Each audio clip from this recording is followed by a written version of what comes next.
We are back again for another episode of Dracula Daily. Today is May 24th, a very busy day for Lucy, plus a cowboy.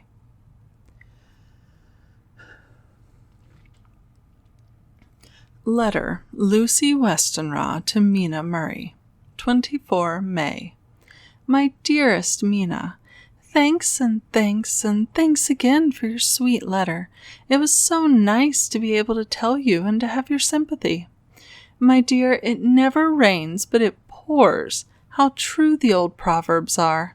Here am I, who shall be 20 in September, and yet I never had a proposal till today, not a real proposal, and today I have had 3. Just fancy, 3 proposals in one day. Isn't it awful? I feel sorry, really and truly sorry for 2 of the poor fellows. Oh, Mina, I am so happy that I don't know what to do with myself. And 3 proposals? But for goodness sake, don't tell any of the girls, or they would be getting all sorts of extravagant ideas and imagining themselves injured and slighted if in their very first day at home they did not get 6 at least. Some girls are so vain. You and I, Mina dear, who are engaged and are going to settle down soon soberly into old married women, can despise vanity.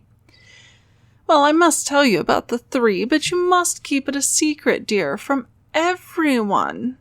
Except, of course, Jonathan. You will tell him, because I would, if I were in your place, certainly tell Arthur. A woman ought to tell her husband everything. Don't you think so, dear? And I must be fair. Men like women, certainly their wives, to be quite as fair as they are, and women, I am afraid, are not always quite as fair as they should be. Well, my dear, number 1 came just before lunch. I told you of him, Dr. John Seward, the lunatic asylum man with the strong jaw and the good forehead. He was very cool outwardly, but was nervous all the same. He had evidently been schooling himself as to all sorts of little things, and remembered them, but he almost managed to sit down on his silk hat, which men don't generally do when they are cool, and then, when he wanted to appear at ease, he kept playing with a lancet in a way that made me nearly scream. He spoke to me, Mina, very straightforwardly. He told me how dear I was to him, though he had known me so little, and what his life would be with me to help and cheer him. He was going to tell me how unhappy he would be if I did not care for him, but when he saw me cry, he said that he was a brute and would not add to my present trouble. And then he broke off and asked if I could love him in time, and when I shook my head, his hands trembled. And then with some hesitation, he asked me if I cared already for anyone else. He put it very nicely, saying that he did not want to wring my confidence from me, but only to know, because if a woman's heart was free, a man might have hope. And then, Mina, I felt a sort of duty to tell him that there was someone. I only told him that much, and then he stood up, and he looked very strong and very grave as he took both my hands in his, and said he hoped I would be happy, and that if I ever wanted a friend, I must count him one of my best. Oh, Mina, dear, I can't help crying, and you must excuse this letter being all blotted. Being proposed to is all very nice and all that sort of thing, but it isn't at all a happy thing when you have to see a poor fellow whom you know loves you honestly going away and looking all broken-hearted, and to know that, no matter what he may say at the moment, you are passing quite out of his life. My dear, I must stop here at present. I feel so miserable, though I am so happy. Evening.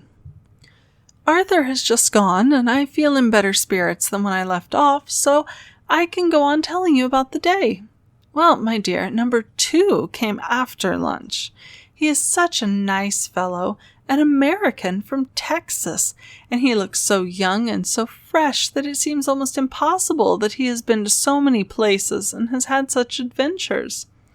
I sympathize with poor Desdemona when she had such a dangerous stream poured in her ear, even by a black man. I suppose that we women are such cowards that we think a man will save us from fears, and we marry him. I know now what I would do if I were a man and wanted to make a girl love me. No, I don't, for there was Mr. Morris telling us his stories, and Arthur never told any, and yet... My dear, I am somewhat previous. Mr. Quincy P. Morris found me alone. It seems that a man always does find a girl alone. No, he doesn't, for Arthur tried twice to make a chance, and I helping him all I could. I am not ashamed to say it now. I must tell you beforehand that Mr. Morris doesn't always speak slang. That is to say, he never does so to strangers, or before then, for he is really well educated and has exquisite manners, but he found out that it amused me to hear him talk American slang, and whenever I was present and there was no one to be shocked, he said such funny things. I am afraid, my dear, he has to invent it all, for it fits exactly into whatever else he has to say. But this is a way slang has. I do not know myself if I shall ever speak slang. I do not know if Arthur likes it, as I have never heard him use any as yet. Well, Mr. Morris sat down beside me and looked as happy and jolly as he could, but I could see all the same that he was very nervous. He took my hand in his and said ever so sweetly, "Miss Lucy, I know I ain't good enough to regulate the fixin's of your little shoes, but I guess if you wait till you find a man that is, you'll go join them 7 young women with the lamps when you quit. Won't you just hitch up alongside of me and let us go down the long road together, driving in double harness?" Well, he did look so good-humored and so jolly that it didn't seem half so hard to refuse him as it did poor Dr. Seward, so I said, as lightly as I could, that I did not know anything of hitching, and that I wasn't broken to harness at all yet. Then he said that he had spoken in a light manner, and he hoped that if he had made a mistake in doing so on so grave, so momentous an occasion for him, I would forgive him. He really did look serious when he was saying it, and I couldn't help feeling a bit serious too. I know, Mina, you will think me a horrid flirt, though I couldn't help feeling a sort of exultation that he was number 2 in one day. And then, my dear, before I could say a word, he began pouring out a perfect torrent of love-making, laying his very heart and soul at my feet. He looked so earnest over it that I shall never again think that a man must be playful always and never earnest because he is merry at times. I suppose he saw something in my face which checked him, for he suddenly stopped and said with a sort of manly fervor that I could have loved him for if I had been free. "Lucy, you are an honest-hearted girl, I know. I should not be here speaking to you as I am now if I did not believe you clean grit right through to the very depths of your soul. Tell me, like one good fellow to another, is there anyone else that you care for? And if there is, I'll never trouble you a hair's breadth again, but will be, if you'll let me, a very faithful friend." My dear Mina, why are men so noble when we women are so little worthy of them? Here I was, almost making fun of this great-hearted, true gentleman. I burst into tears. I am afraid, my dear, you will think this a very sloppy letter in more ways than one, and I really felt very badly.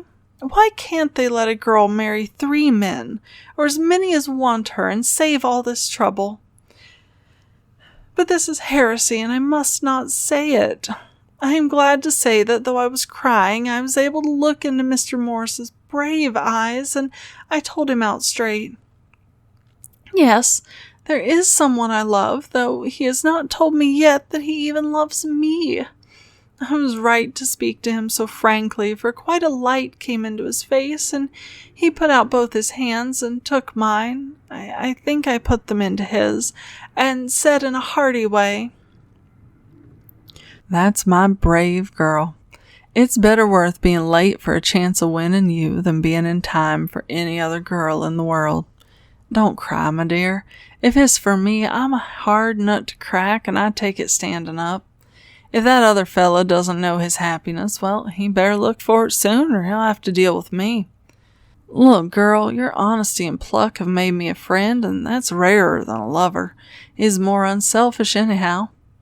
My dear, I'm going to have a pretty lonely walk between this and Kingdom Come. Won't you give me one kiss? It'll be something to keep off the darkness now and then. You can, if you like. For that other good fella, he must be a good fella, my dear, and a fine fella, or you could not love him. Hasn't spoken yet. That quite won me, Mina, for it was brave and sweet of him, and noble, too, to a rival, wasn't it? And he's so sad. So I leant over and kissed him. He stood up with my 2 hands in his, and as he looked down into my face, I'm afraid I was blushing very much, he said, "Little girl, I hold your hand, and you've kissed me, and if these things don't make us friends, nothing ever will. Thank you for your sweet honesty to me, and goodbye." He wrung my hand, and taking up his hat, went straight out of the room without looking back, without a tear or a quiver or a pause, and I'm crying like a baby. Oh, why must a man like that be made unhappy when there are lots of girls about who would worship the very ground he trod on? I know I would if I were free, only I don't want to be free. My dear, this quite upset me, and I feel I cannot write of happiness just at once after telling you of it, and I don't wish to tell of the number 3 until it can all be happy. Ever your loving, Lucy. P.S. Oh, about number 3. I needn't tell you of number 3, need I? Besides, it was all so confused. It seemed only a moment from his coming into the room till both his arms were round me, and he was kissing me. I'm very, very happy, and I don't know what I have done to deserve it.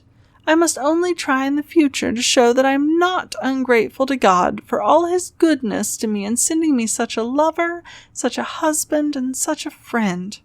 Goodbye. Well, that's certainly in stark contrast to everything going on with our friend Jonathan, isn't it? Sounds like Lucy had quite the eventful day, and I'm definitely curious to hear more about Arthur. Now, if you're curious about it, you can subscribe to the emails at draculadaily.substack.com. You can hit subscribe here. Hit the little bell if you want notified whenever I drop a new video. And in the meantime, be good to yourself and be good to each other. And I'll talk to you later. Bye.